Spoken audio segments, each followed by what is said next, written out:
The Republican health care bill heads to the Senate. More woes for Obamacare. The last insurer with a marketplace plan in Iowa said that Wednesday that it is considering withdrawing from the state's exchange. According to the Wall Street Journal this morning, insurers in Virginia and Maryland are seeking major premium increases for 2018 exchange plans.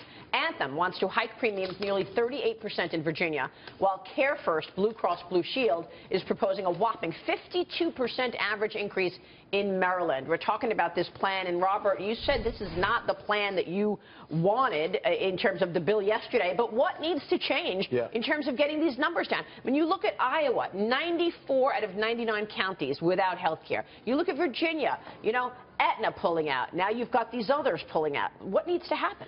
Listen, I'm for the mandatory enrollment because that is the only way we can really pay for Medicare and Medicaid expansion. Otherwise, we go back to where we were 10 years ago in emergency rooms, okay, for the uninsured were being used as their providers. And then taxpayers, you know, and insurance companies cannot afford that. And so, listen, no one's saying that the Affordable Care Act or Obamacare was perfect. Far from perfect. My only point is I think we should have iterated off that. And that seems to be what the moderate senators in the Republican Party want to do. They want to keep the Medicaid provision. They want to keep pre-existing conditions. But they want to make sure they get premiums down. To square that circle is near impossible. I mean, it just is if you don't have a mandatory enrollment. And I know that in America, we don't like government ever forcing mandatory enrollment. So I'm not sure what the right answer is. Well, it's the taxes that people are feeling like that was a pressure for business. I mean, the Republican plan repeals a slew of the Obamacare taxes. Yeah. So including these, take a look at these, the big ones like the individual mandate tax, the employer mandate tax, medicine cabinet tax, Dagan. These are taxes that have been pressuring businesses and probably one of the reasons that they've sat on cash these last few years. Right. The medical devices tax, also the additional investment tax on investment income, which was 3.8%, that disappears at the end of this year. There's some that stay in place. There's the 0.9% additional Medicare tax on wealthier Americans that stays in place until 2023. So there's some budgeting gimmicks in there. But I want to point out something Robert was talking about. The Republican plan, they're hoping that if you let these states, if states get waivers and they can allow insurance companies to sell policies that don't have all these restrictions and requirements in them, that they will be able to offer young people policies that they want, they can use at lower premiums and at lower costs. So if you can, through just general incentives, get young individuals to sign up, because that's where the failure was, is that young people, the cost of this insurance, they're not going to sign up. Well, they already didn't. That's why a lot of they weren't sick. They didn't sign up. That's why the costs got out of whack, and the insurers have pulled off all these exchanges. No, exactly right. I mean, you gave the answer. How do we get young people and insurance companies to be more aligned, lower the pricing, and make them feel it's affordable?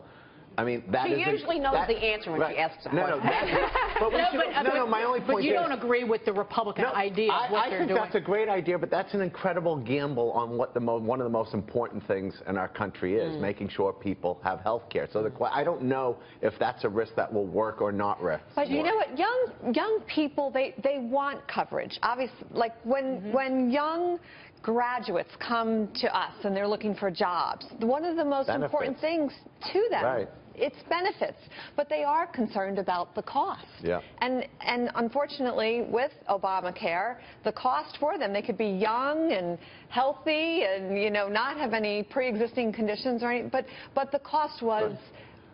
it just was too much, and that's what was so out of whack. By the way, I'm not disagreeing. The problem we have here, whether we like it or not, okay, the actual cost of health care is going up either way. That's a given. The question is, and this is where this is where Obamacare is not getting the credit it deserves, and everyone can yell and scream, but the inflation rate of health care slowed. That's a fact. Even though some states were higher, some states were lower, but either way, we all want health care prices to go down. this plan nor the Obama plan is doing that. Let me switch gears and ask you about Mr. Obama himself, your good friend, the President Obama. I was with him last week. He's doing well. Well, I could see he's doing well because he's making lots of money on speaking fees. Yeah. You know, heavy criticism for this $400,000 speaking fee. To put it in perspective, that's what a sitting president makes in a full year. Yeah. The fee has some Republican lawmakers calling to strip his pension. Even Elizabeth Warren said that what'd she call it, a slithering snake. Money. What do you think, Robert? I think the following. One, he's a private citizen, and so I don't have a problem how he gets paid. That being said, he just donated $2 million to Chicago summer jobs. No one's talking about that. If he does not make money, that $2 million to Chicago jobs program isn't happening. Secondly, people aren't talking about where he's speaking. He's speaking at a healthcare conference.